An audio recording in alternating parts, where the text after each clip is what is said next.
सके।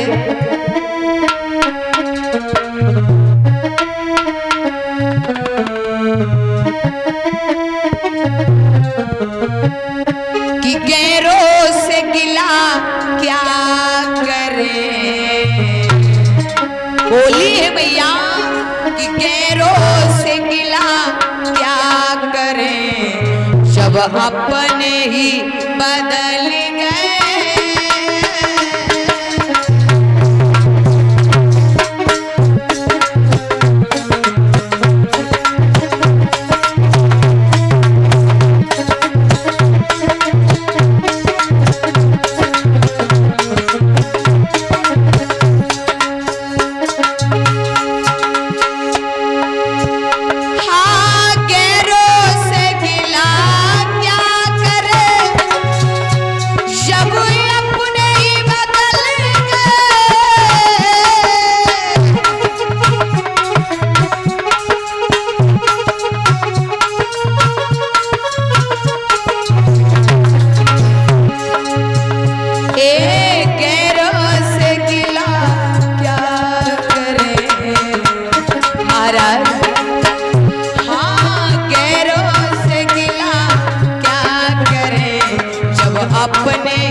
जन्म दे के बड़ा करती है, 20 साल तक पाल देती है, और जब ये दूसरी अम्मा घर में आती है ना, खेल ही खराब महाराज। घर में बहू के आते ही बेटा बदल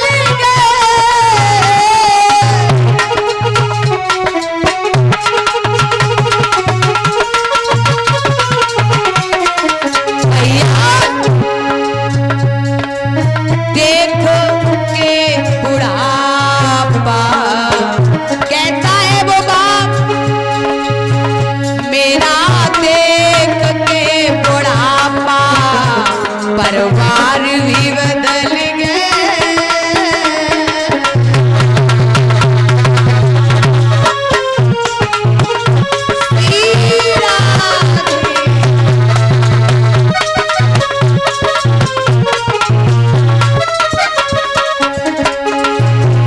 इसलिए भैया आज मैया द्रौपदी बोली, औरों से क्या कहे, भीष्म पितामह हमारी काका हैं, उन्होंने मेरी लाज नहीं बचाई, 5 पति मेरे सास ने जियाए, मगर जे मर्द होते तो नारी की लाज बचाते, ये मर्द नहीं है। मेरी सास ने ऐसा शब्द कहा, महाराज क्या कहें।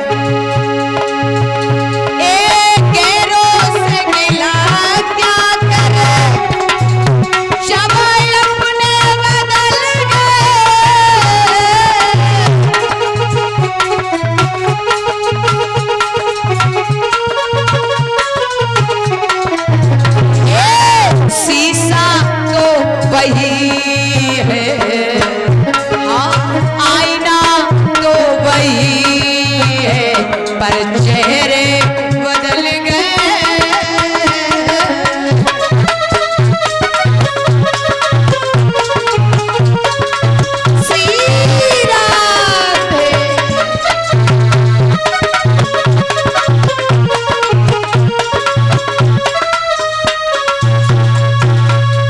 भैया कहते हैं ना, गैरों से क्या कहें जब अपनी औलाद ही बदल जाता है। अड़ोसी पड़ोसियों से क्या कहें, अपना परिवार बदल जाता है तो गैरों से क्या कहें महाराज। मैया समझ गई कि इस दुनिया में मेरा कोई नहीं। दोनों हाथ भगवान के लिए उठाए तो भगवान ने देर नहीं की, साड़ी पे साड़ी बढ़ाई है भगवान ने। तो 22 समय पे साड़ियों के अंबार लग गए, श्रोताओं अंगार लग गए, मगर द्रौपदी के शरीर से साड़ी नहीं हटी। अब तो भैया महाभारत का युद्ध होने लगा है। और क्षमा चाहेंगे, महाभारत की कथा ज्यादा नहीं आई है। श्रीमद् भागवत में परीक्षित जन्म तक की कथा आई है। परीक्षित का जन्म इसी महाभारत में हुआ था। तो भैया आज महाभारत का युद्ध हुआ। 18 अक्षौहिणी सेना महाभारत में मारी गई। भैया एक बात बताएं, शायद रामायण उठाए के देख लो या भागवत उठाए के देख लो, अगर इनमें युद्ध हुआ तो नारियों की वजह से हुआ है। सीता भगवान राम से कह रही थी कि हम तुम्हारे चरणों के अलावा कुछ नहीं देखेंगे। और जब वे सीता वन में गई तो महाराज सोने को मृग कहां से दिखो है, और दिखो तो ठीक है, बोले हमें चाहिए चाहे मुर्दा या जिंदा। तो भगवान बोले ज्यादा सोने पे तेरा मन है तो जा, तो पूरी सोने में भेज दे रहे। कौन सोना? सोने की लंका, रावण की लंका। भगवान ने कही जा, पूरे सोने में चली जा।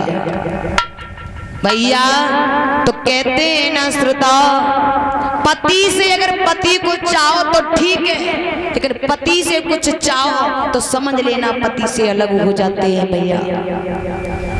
जब तक सीता भगवान राम को चाहिए, भगवान को चाहे, तब तक सीता भगवान के साथ रही। और जैसे ही भगवान से कुछ मांगा तो भगवान से अलग हो गई। याद रखना श्रोता। लेकिन आजकल माताओं के अंदर